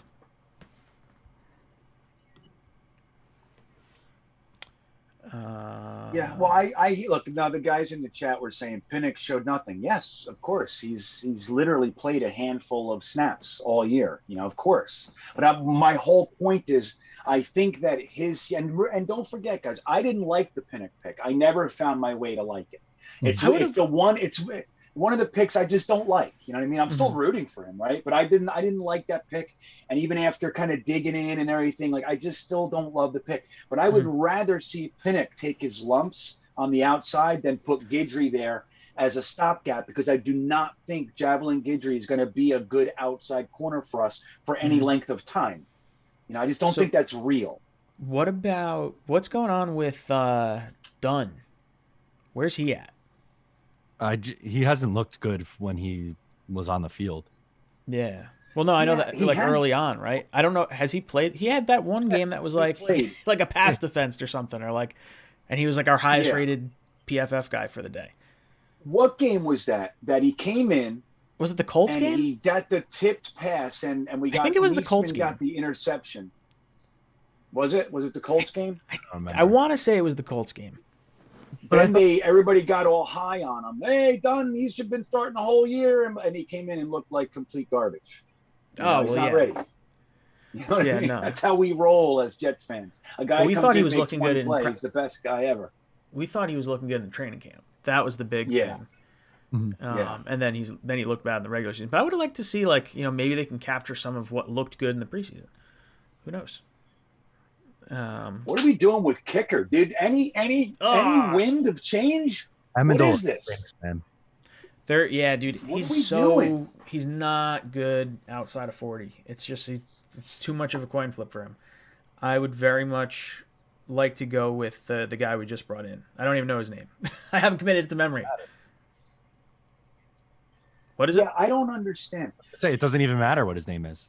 Just a new kicker. Yeah, I mean, I've seen articles. I think Mania wrote something about, Amendola has like rare talent, as far as strength of leg and other things you can do. That's great. You want to get a kicker that can make 40-yard field goals and put Amendola on the practice squad and do anything. You develop him all year. Yeah. But let's get a guy 100%. who can make 40-yard field goals. Like, what's the deal with fucking Borregales, man? Why is nobody signing? What is it with him? Dude, I don't know. Why will nobody touch him? I don't know. I would have liked to have seen, I like the idea of sitting this guy on the practice squad, right? It's almost like Baltimore with Tucker, and they had Vedvik or whatever the heck that guy's name was, and they're like, oh, you know what, we'll kind of hold on to him as the punter / kicker, kind of off to the side guy, and you just see what you got. Because if he's got rare talent in his leg, if that's like his whole thing, then maybe he can dial it in. Kickers are weird, dude. A lot of it's mental. Do you remember, Vanderjack? He was in that playoff game. I think it was against the Steelers, maybe. Mm-hmm. He was like the most accurate kicker of all time at that time. And he points to the sideline in overtime and like going to kick the game-winning field goal and then shanks it and then like never kicked the same again after that. Like, how do you go from most accurate kicker ever to like broken? I loved Mike Vanderjack. He was a good kicker, man. Yeah, he was really good. But like after that game, he wasn't. It all fell apart. What was I gonna say? I had something to say. Oh, on the punter. It was kind of tough to see Brandon Mann shank a punt in a big spot for 30 yards when Morstead filled in and was excellent. Yeah. And used the draft pick on Mann, and he's been better this year than I thought he was last year. But in a big spot, a bad punt like that was a little frustrating, not gonna lie. He had a good week though last week. Yes, man. Yeah, I mean, I think that shit's gonna happen. I hear you. I mean, believe me, you should have seen the chat at that exact moment, Matt. Mm-hmm. We cut Morstead, man sucks, But yeah, it's frustrating. But I think that happened from time. I think Mann really has a lot of potential as one of the. He could be like an elite punter because he's done that. He's done it. He's kicked earlier in the 70-yard season. Punts. It's like crazy. Yeah, like monster leg. You still would like to not see that, especially in. So maybe big that's what they're moments going like with, right? Like they're just going for like the athletic freaks, and they're like, hey, we can coach them up. Yeah, Mann and Amendola. Hey, I don't mind it. If we have to suck all this year for them to be good next year, go for it. I'm fine with that. Learning year. Let's get it out now. So that way we can win. I really want to win some games this year. If we could finish, I would like us to get to 5 wins. If we can get to 6, I'd be pumped. But I don't know if I see it. For the Jets, the 6 wins? You think they'll win 3 more games? I think they absolutely could. I think they could, 100%. But I would be super pumped if they did. Like I think they'll win 2. 2. Or no, sorry, 3. No, 2. They're at 3 wins. So I think the most likely scenario is they get 5 wins. I would be really pumped if we got 6 wins. Okay. Hey, I think a split is realistic though. But who do you think? Ryan? Who is the winners? If you think we're going to win 3 games, who do you got? If I had to pick it, I would say we probably win against the Bills resting starters or the Bucks resting starters. I think those are our last 2 games, right? Let me hold on. I hate it. See that Like, word, well, that's that what I'm saying. ruins Like, the they're positive, not. Yes, but I think if you're on a little bit of a win streak and then you get those, and I think it's just sort of, you're beating the teams that are in front of you, right? It's hollow, but it's not bad when you have a rookie quarterback. So we got the Eagles, Saints. I think the Jets can beat the Dolphins. I think we could beat the Jaguars, and then I think the Bills resting starters. That would be 3 wins. That would be the 6 wins. I think the Dolphins and Jags are the 2 wins we get. I'm gonna go Dolphins, Jags, and then Bills last week of the year. Yeah. I think that's how Somebody's it happens. saying I'm muted. Am I muted? I can hear you. Everybody else is saying good, Thomas. Something's up with our me and you connection. All right, good. Sorry, I got nervous. Very weird. Very weird. Yeah. All right, thanks, guys. I appreciate. Yeah, I'm supposed to be going to the Miami game down here. Yeah. Ooh. Yeah. My dad asked me if I wanted to go. Yeah, you should come. Go down. If you come, What was I'll the weekend? definitely go. It's next weekend, not this one. I want to tell everybody I think I'm going to live stream 19. from an airplane tomorrow over Hard Rock Stadium. I think I'm going to show you guys, right? I'm going to show you guys, I'm going up in the air about 4 p.m. Mhm. So I'll be, if it works, I think I'm going to do it. I'm going to try to record stuff too. So, just so I get some clean video, but I think I'm going to go live up there, like flying over Hard Rock Stadium with a buddy of mine. And I'm nervous. I'm scared. I'm scared to go up a little Cessna up there and fly around the stadium. I'm nervous, but I think I'm going to live stream from up there. Wouldn't that be cool? Dude, those little planes are cool. My dad was a pilot. Is a pilot. Oh no way! no way. He flew. Yeah, he flew those like 4-seater planes. Very cool. Wow. Yeah. Is it scary up there? It's definitely. You feel light, kind of. Like Really? you feel like any kind of turbulence more for sure. And I feel like landing feels nerve-wracking because you're so close to the ground as opposed to like in like a bigger jet. Gotcha. Now, the only time I've ever Adam. gone in one, I jumped out of it. You went skydive? I did. I went skydiving. once. Yeah. Yeah. I've I only went done it one time. over. I did it over Lake Mead and like the Hoover Dam and all that. Oh, that's It's awesome. Magical. What a magical scene, just floating. I was terrified. Yeah, I that's was so scared. That's dope. That's I was really scared. cool. Uh-huh. Mine wasn't that cool.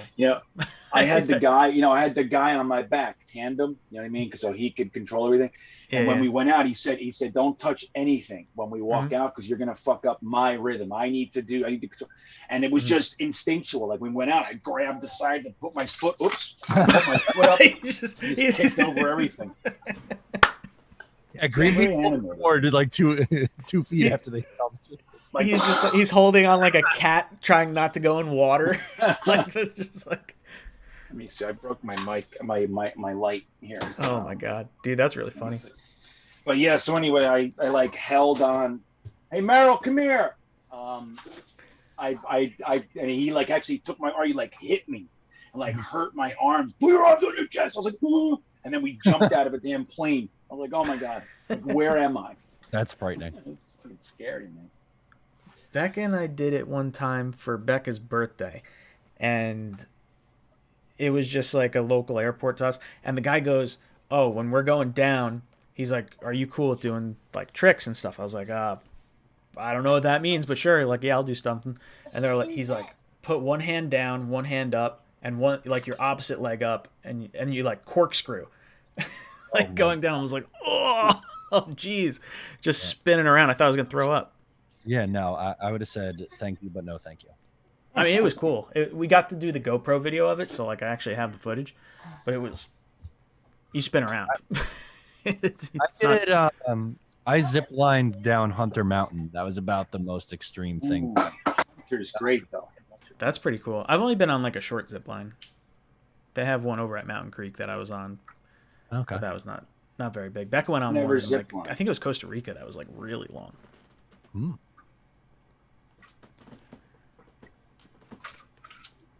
So somebody was asking Mike, why aren't we talking about the running backs, Walter and everything? I really like Walter. I hope he stays. We just protected him. We didn't protect Zuniga and we didn't protect Johnson. I think we protected Walter. Who's the other one I saw? We protected 2 players. Interesting. Yeah, I don't like Walter. I mean, I don't hate him, but I think 𝐵 toast. I don't. Yeah, He's I'm sorry. Again, I think. Dude, well, like he's what gone. has? Oh, Like he might man, do hold well on. elsewhere. Very possible he does well elsewhere. Yeah, But I just he's not don't- here. no, I agree. Hold I on. don't think they give him a shot. No, I don't think they do either. Well, it's just weird. Like again, like let's not forget the preseason that 𝐵 had, and the preseason that Walter had. Walter was stumbling and bumbling. He dropped. He was fumbling. He looked like complete garbage. So they cut him. And then 𝐵, on the other hand, was literally making a case to be the starting running back in preseason. Now, he wouldn't have gotten it probably, but he was making that case. So people were literally texting me and saying, oh, shit, I might have been wrong about 𝐵. He gets hurt, and now they don't play him, just like we're seeing with Mims or some other guys. And it's like, again, I just don't know how much I trust this staff. Like, dude, 𝐵 a good running back. Now, he's not the type of running back for the system. I don't know. That's as long as he's not doing like a Le'Veon Bell where he's dancing in the background and needs, 5 seconds for the offensive line to develop the holes and all. I don't get it. Like, it doesn't make sense to me. And even if he is toast and, if this team is going to do what they want to do, obviously, and they're going to play the players. But I think Walter is playing because of the familiarity that they have with him from San Francisco, one of 2 players that even came here with Robert Saleh and Mike LaFleur, which is Ronald Blair and Austin Walter. Right? I don't think there's any more. So I think that's why he's playing over 𝐵, and that bothers me a little bit. It's like we have a young 23-year-old guy who's talented, and he's 23. And like he can't get on, just like Josh Adams couldn't get on, and we have Austin Walter. It's like, I don't know, it bothers me a little bit. I mean, he got 38 yards. Everybody's like freaking out. He's like 38 yards. It looked fine. I mean, I'm happy with it. Yeah, no, I'm glad he's like a 4th running back or whatever. Like, I think what's happening is Michael Carter is our draft pick for this regime. I think Coleman they have a lot of familiarity with. Right. So they're rocking with him. And I think he's played really well, too. I think he's done a good job. And I think Ty Johnson's really good, too. And I think Ty Johnson's better than 𝐵. And I think that's why that's the 3. And then when you get to Walter, it's, Walter or 𝐵. And then I think you're right. I think it's the familiarity with Walter that would give him the edge over 𝐵. And I think 𝐵's speed is an issue anyway. Yeah. He gets, go on. Sorry. I was going to say, I don't think one thing that I will give Walter credit for is I think he has good burst. I don't think he would ever be anything more than like best case scenario, maybe this team's 3rd running back. But in a pinch when they were down Michael Carter, he came in and was fine. I'm not, blown away by what he did, but I think he was explosive, which is what this staff is looking for out of their running back. Yeah. Yeah, 100%. Yeah, I mean, you know what I think? I think in a week or 2, we're going to see Walter bomb, just like, like the Mike White craziness and all that sort of shit. And it's just, for me, I think 𝐵 is one of those guys that he lacks that, like, that explosiveness, like you're saying. But what he is he's the consistent guy. He's the guy that gets 4 yards. He's the guy that gets 5 yards. He's the guy that catches. He's the guy that blocks. And he's that guy. And I just can't see why this staff doesn't want to use that guy. When you got Ty Johnson, who's a liability in pass protection, he drops passes. He's fumbled a couple times. Like, he's electric. When he, look at particularly those 2 touchdown runs he had. They were, the most exciting things of the year almost, And I get it, but it's feast or famine. And I always prefer consistency. I like guys that I know what I'm getting, instead of like, oh, it could be great or he could drop it. You know what I'm saying? That's where I am with it. Well, I think some of it is definitely the assets they used and the guys they're familiar with. I think that's definitely a large part of it. Well, there's only one of them or two of them. I guess Coleman could be. So that would be three. I like Coleman, I like Ronald Coleman. Blair. Yeah, I'm a big Coleman fan. Like, he doesn't strike me as the like Frank Gore type person. Like, Coleman could be, here another year or two. You think? I think maybe. I think he could. I don't think they're going to spend any money on running back. I think they're going the cheap route, running back by committee. If Coleman wants to be a part of that, I think he could be a part of it. I think they're going to keep Ty Johnson. I don't know when's Ty Johnson's contract up. He was an RFA, so he probably got a cheap 1-year deal this year, if I had to guess. Let's see. Oh, I was talking to Green Bean last night, and dude, we have $31 million in dead cap this year. $31 million. That's Crazy. two $15 million a year players. Yeah, when you word it that way, I mean, Right? That's fucking wild. Jermaine Johnson's eaten up $8 million of our cap.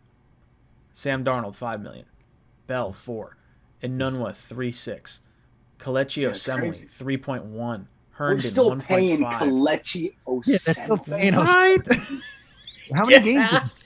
One? Dude, Yeah, get something out like of that. here. Insane. It's wild. Now, some of these, like, Yeah, okay, it's- Sam Darnold, Herndon, like,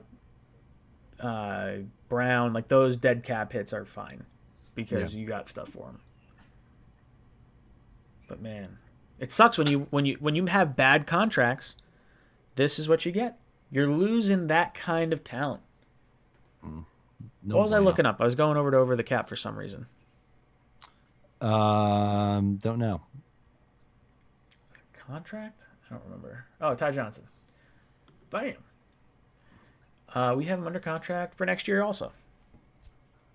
So he that's is in his... Oh, he's only in his second year. I don't know why I thought he was, like, older. not older, but, like... It was 2018 draft or 2019 from Detroit, right? He was 2019. 18, I think. No, 19? 2019. Thought he Yeah, it was was 19 draft. 6th round. Yeah. It's interesting. I can't believe. So next year we have no dead cap, right? Like, it's all those guys are gone. Like the Bells, the Tremaine Johnsons, Le'Veon. Yeah, next year- The, LSU. Next Yeah. year we're looking pretty good.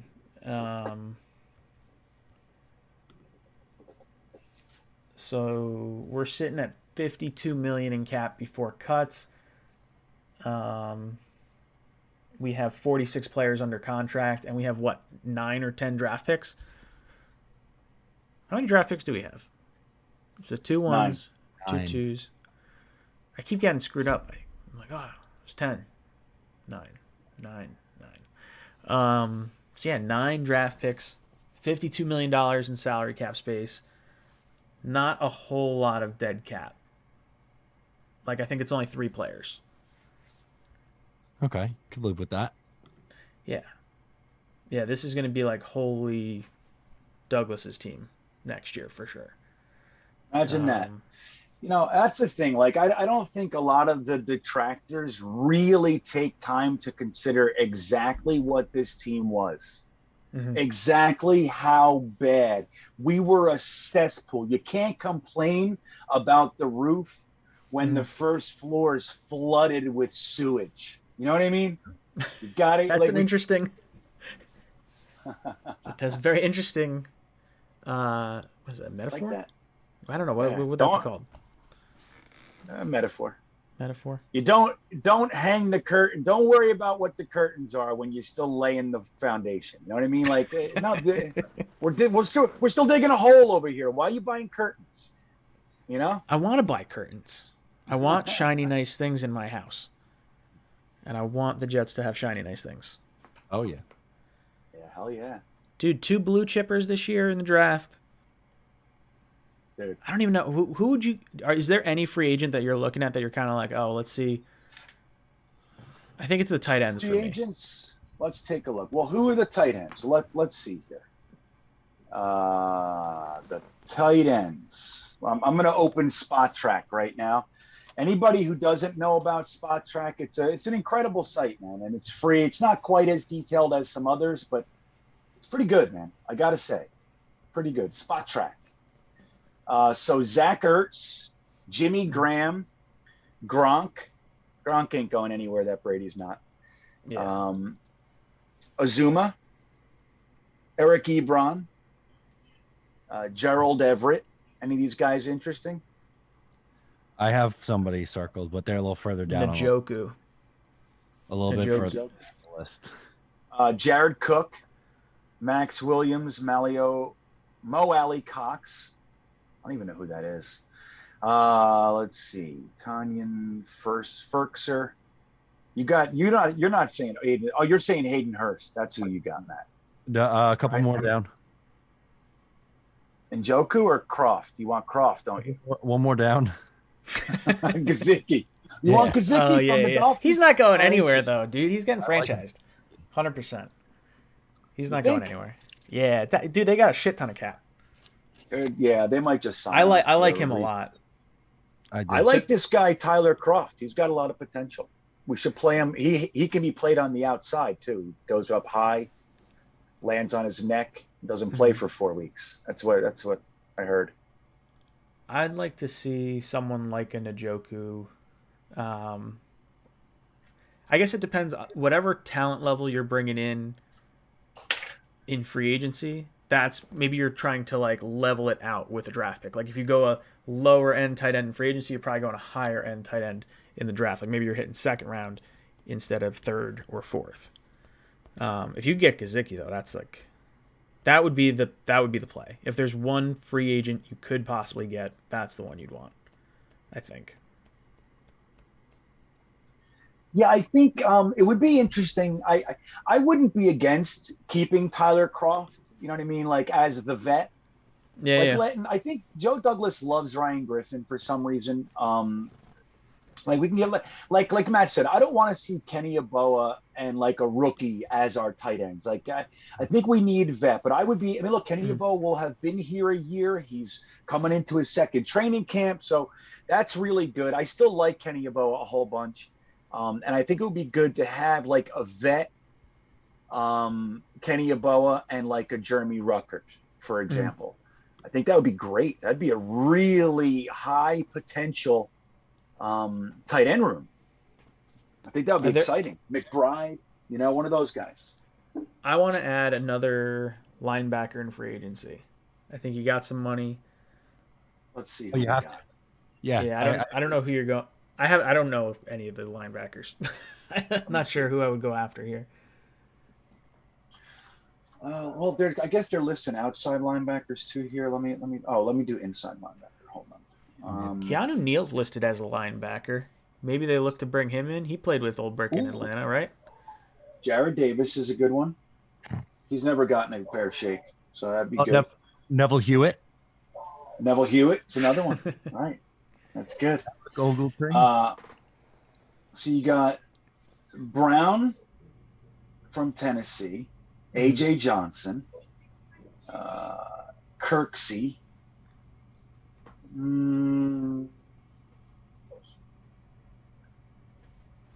don't know, man. I'm curious to see where they go, especially since Saleh used to be a linebackers coach. So, like, where's he going now? Because our first free agent was Jared Davis. Like, why was that the first decision and he sucks? Yeah. Well, let me ask you guys this. The fact that, look, we have C.J. Mosley. Like somebody mentioned in the chat, we should trade him. Like if we trade C.J. Mosley, correct me if I'm wrong, Ryan, he costs $20 million. Dude, like no one's taking it. Mosley. So he would. But so we have him. We should probably sign Quincy Williams. We really should lock him up right away, in my opinion. But then you just use 2 draft picks on guys they like, Jamie Sherwood and Hamza Nasruddin, young guys that they're changing from safeties to linebackers, and they like the whole thing. Do you really think? And I'm asking that they're going to draft too many, maybe one Like, do you see more like a free agent and a draft pick? Do you see that? Mm-hmm.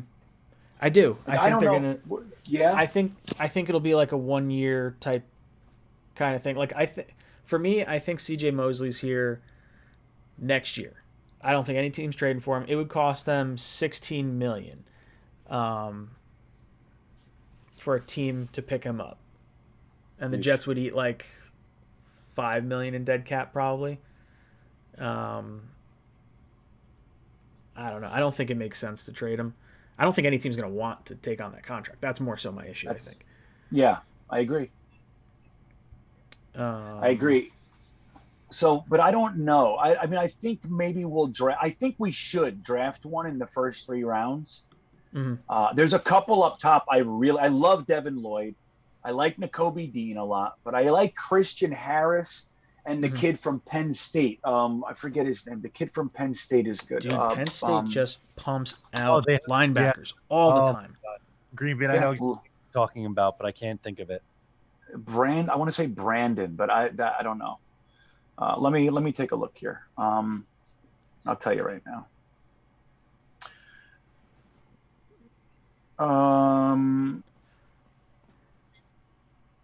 Are you guys good to go till 10:15 since we started late? Yeah, and then I gotta run right after that because I got to do the next show. But yeah, I'm good. Yeah, I can hang for a little bit more. Cool. Let me see. Brandon Smith from Penn State. Yes. Thank you, Green Bean.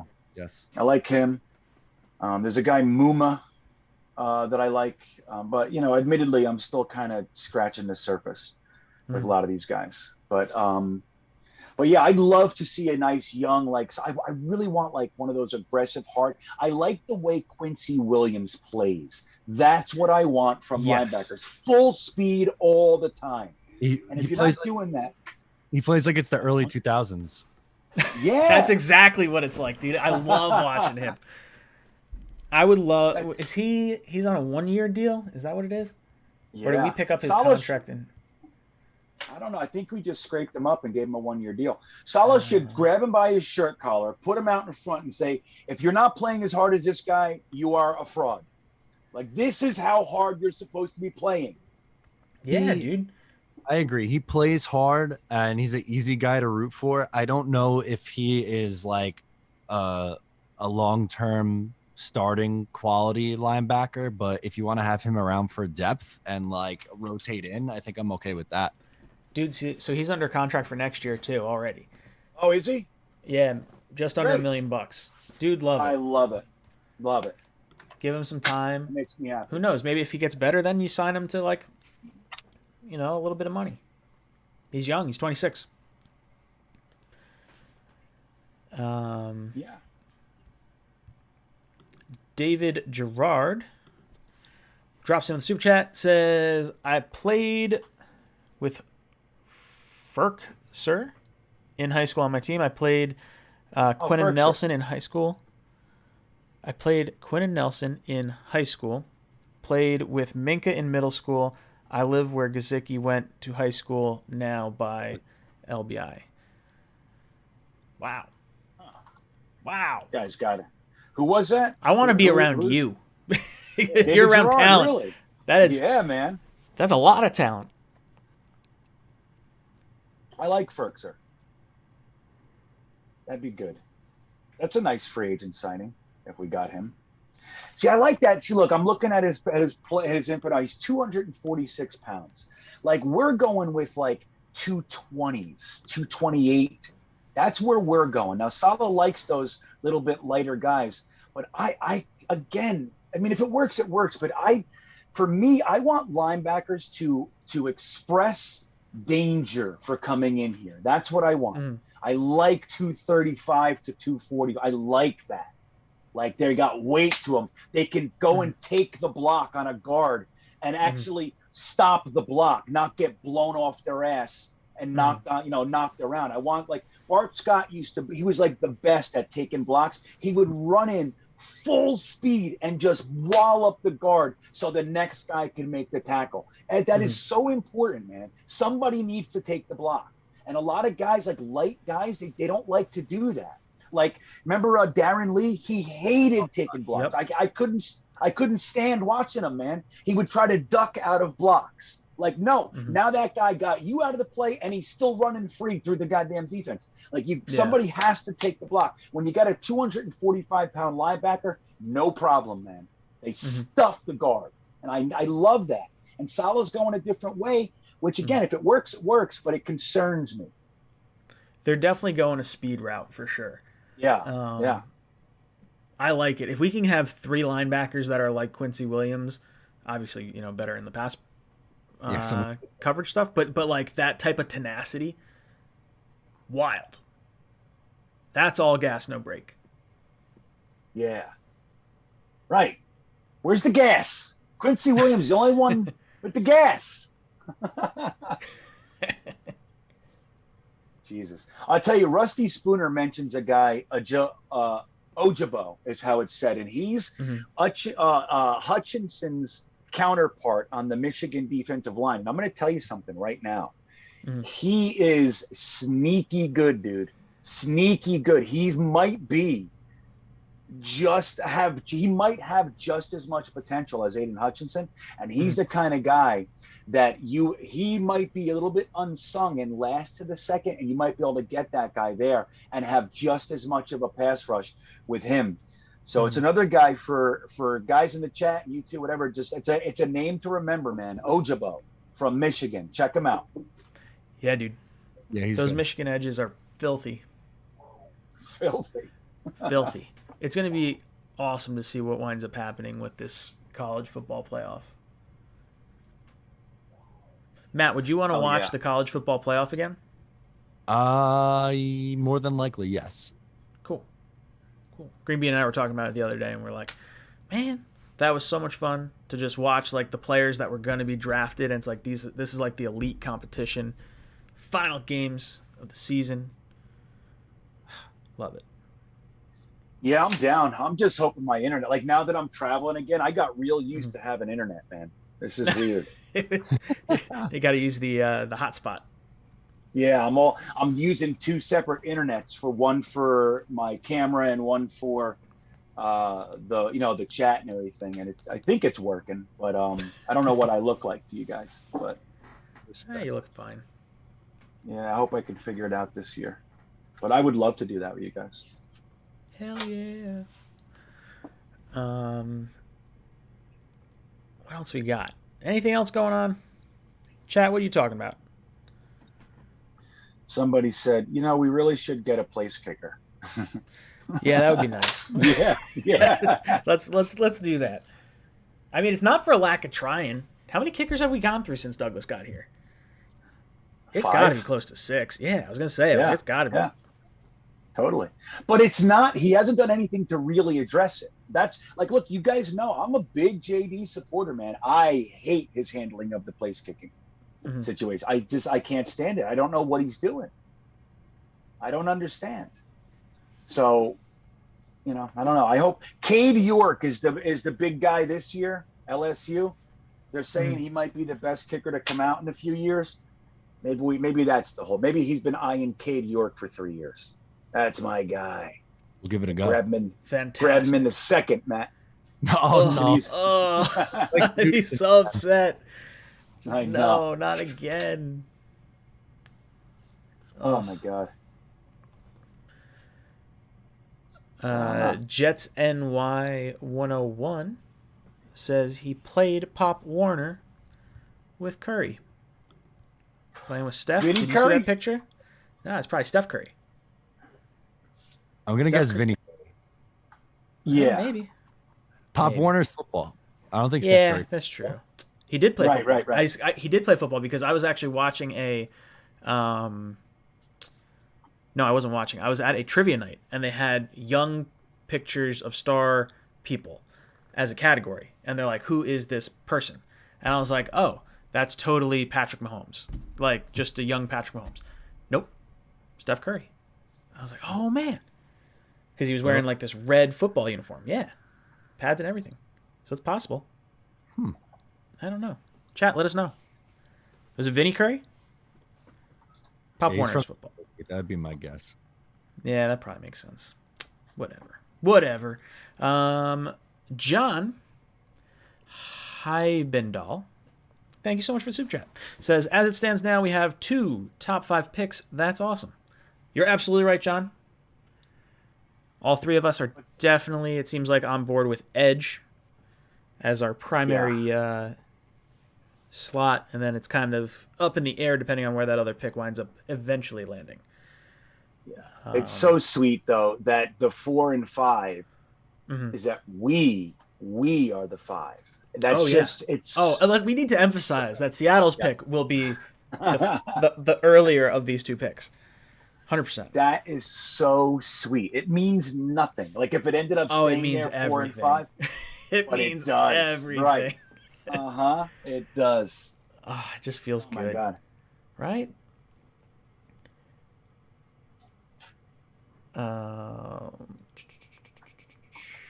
2 top 5 picks. I don't think this regime is going to spend a high pick on a corner.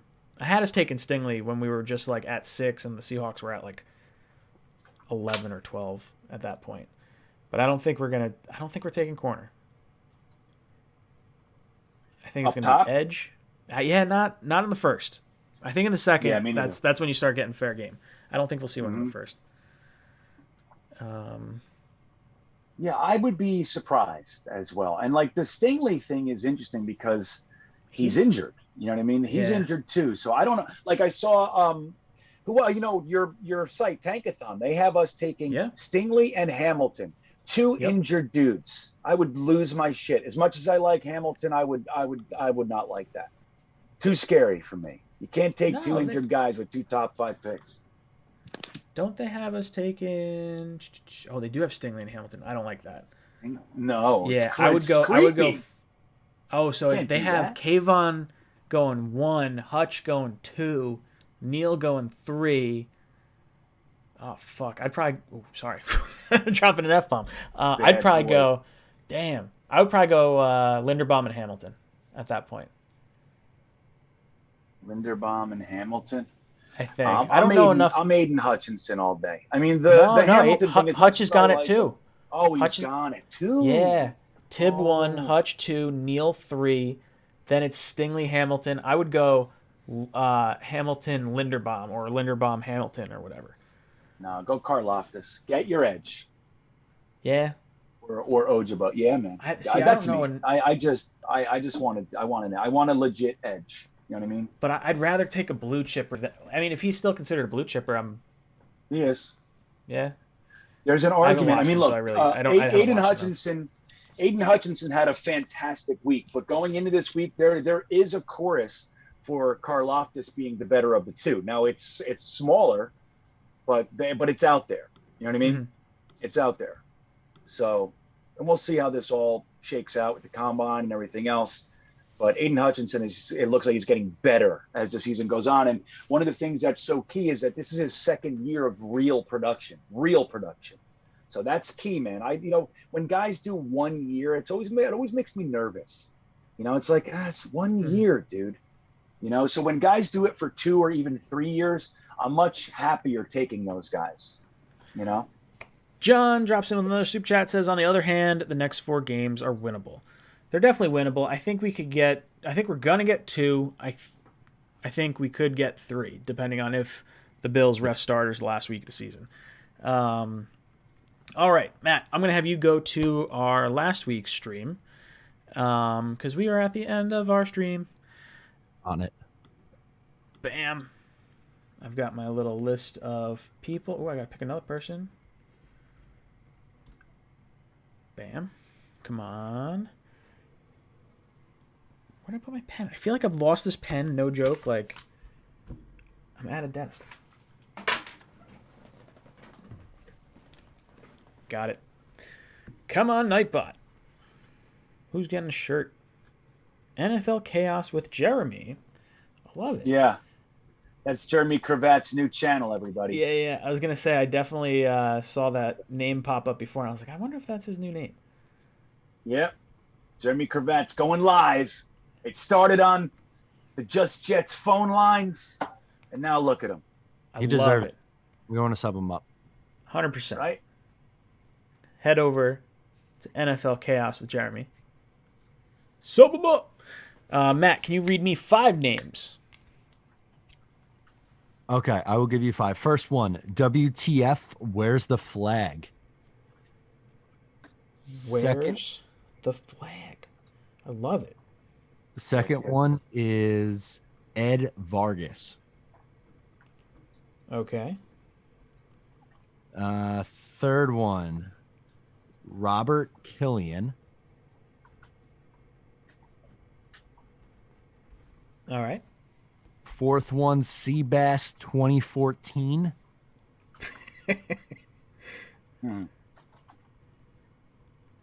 All right. And then we'll go Jonathan Keneally to round it out. Jonathan. How do you spell it? It is KENNEALLY. All right. Chat, we're gonna play a little bit of odds and evens. Warm your hands. 3, 2, 1. Oh no, Matt, move 4. to your right. There we go. Oh, sorry. Okay, 1, 2, 3, 4. 4 evens gone. Get out of here. Bam, bam, bam. Oh no, where's the flag is gone? Damn it. Okay, 3, 2, 1. Ooh. 5. Odds are gone. Rusty Spooner. Oh no, Jeremy's gone. Ah, there goes Seabass. All right. We're going to do odds or evens. Chat, first number to pop up will be our other number for our odds or evens. 3, 2, 1, go. All right, so we have 4. Let's see what the chat gets. 4 plus 2, it's a 6. 2. So JW, you are the winner of our t-shirt this week. If you guys want to get in on next week's t-shirt contest, all you're going to have to do is leave a comment after this video has aired. And if you're listening to it after the fact, drop a comment and you'll be entered into next week's t-shirt giveaway. All right, boys and girls, let's go around our panel for some closing thoughts. Green Bean, I'm going to throw it to you first. Well, good stuff tonight. It's nice to be here. We are going to have the 10:30 stream over on Green Bean Jets Fan on YouTube. So just a few minutes after this one closes down, we'll be over there continuing until the wee hours. I hope everybody can make it. Matt, any last words for our panel? Love it as always. It's a blast. They won. We're allowed to have fun. New episode of Just Jets tomorrow. Yeah, looking forward to it. Boys and girls, it's been a lot of fun flying with you and talking Jets with you and just hanging out with you. My name's Ryan. I've been your pilot. This is Jets Talk signing off. Jets.